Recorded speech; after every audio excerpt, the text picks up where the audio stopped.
Welcome back. 9 ఏళ్లకే inter పరీక్షలు రాస్తూ అందరినీ ఆకట్టుకుంటుంది హైదరాబాద్ కు చెందిన బాలిక. కాచిగూడకు చెందిన అశ్విని కుమార్ కుమార్తె నయన ఇంటర్నేషనల్ జనరల్ పరీక్షలు రాసి పాస్ అయింది. చిన్న వయసులోనే 10వ తరగతి పూర్తి చేసిన బాలికగా గుర్తింపు పొందింది. ప్రస్తుతం యూసఫ్గూడలోని సెయింట్ మేరీస్ కాలేజ్ సిఈసి మొదటి సంవత్సరం చదువుతోంది. 9 ఏళ్లకే ఇంటర్ పరీక్ష రాస్తున్న నయనతో మా ప్రతినిధి సరోజ ఫేస్ టు ఫేస్. ఒక అద్భుతం చోటు చేసుకుంది. 9 ఏళ్ల నైనా ఇంటర్ ఫస్ట్ ఇయర్ ఎగ్జామ్స్ రాసింది. ఈ 9 ఏళ్ల ఈ నైనా హైదరాబాద్ చెందిన నైనా ఇంటర్ ఎగ్జామ్స్ ఎలా రాస్తోంది, దానికోసం ప్రిపరేషన్ ఎలా కొనసాగిస్తుంది అన్నది అమ్మాయి మాటలకు అడిగి తెలుసుకుందాం. హలో, హౌ ఆర్ యూ నైనా? ఎగ్జామ్ ఎలా రాసావు? నీకు ఎన్ని ఇయర్స్ ఇప్పుడు ప్రస్తుతం? My age is 8 years. I have written my exam good. Okay, నీకు అంటే చిన్నప్పటి నుంచి కూడా ట్రైనింగ్ తీసుకున్నావా? ఇప్పుడు ఏ కాలేజ్ లో చదువుతున్నావు? ఎట్లా నీ స్టడీస్ ఉంది? I am studying now in St. Mary's Junior College.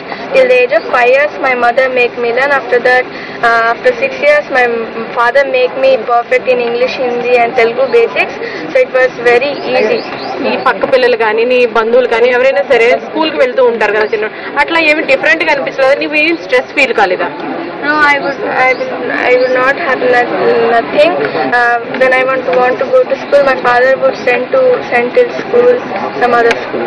9 years కి కూడా నువ్వు ఇంటర్ ఎగ్జామ్స్ రాస్తున్నావు కదా, ఈ స్ట్రెస్ లేదా? ఎట్లా ఫీల్ అవుతున్నావు నువ్వు? My father, mother make me learn in a playful atmosphere. I'm feeling very happy, very well. Okay. నీ ఫ్యూచర్ ప్లాన్స్ ఏ విధంగా ఉన్నాయి? My future plans is to become IAS. My future plans are to become IAS. Okay, నీ family members support ఎలా ఉంది? నీకు ఇంకా ఎవరైనా sisters కానీ బ్రదర్స్ కానీ ఎవరైనా ఉన్నా, వాళ్ళు ఏమైనా ఇదే విధంగా మోటివేట్ చేస్తున్నావా? My father and mother supported me, and my father's friend, respected MP Anjan Kumar Yadav, also supported me so much. అంటే తక్కువ వయసులో నువ్వు ఇంటర్ రాయడానికి పర్మిషన్ అంటూ తీసుకున్నారు, కానీ ఐఏఎస్ కి అట్లా లేదు కదా, దానికోసం నువ్వు వెయిట్ చేస్తావా? ఐఏఎస్ కోసం ఎట్లా ప్రిపేర్ అవుతావు? Yes, I'll prepare for IAS. I'll wait. When age will come, I'll write the exams. Okay, all the best నైనా. ఇది నైనా మనోగతం. ఐఏఎస్ కావాలన్నదే తన మనోగతం అని, దానికోసం కొద్ది సంవత్సరాలు వెయిట్ చేసైనా కూడా తప్పకుండా ఐఏఎస్ అయి తీరుతానంటుంది నైనా. కెమెరామెన్ సురేష్ తో సరోజ, హైదరాబాద్.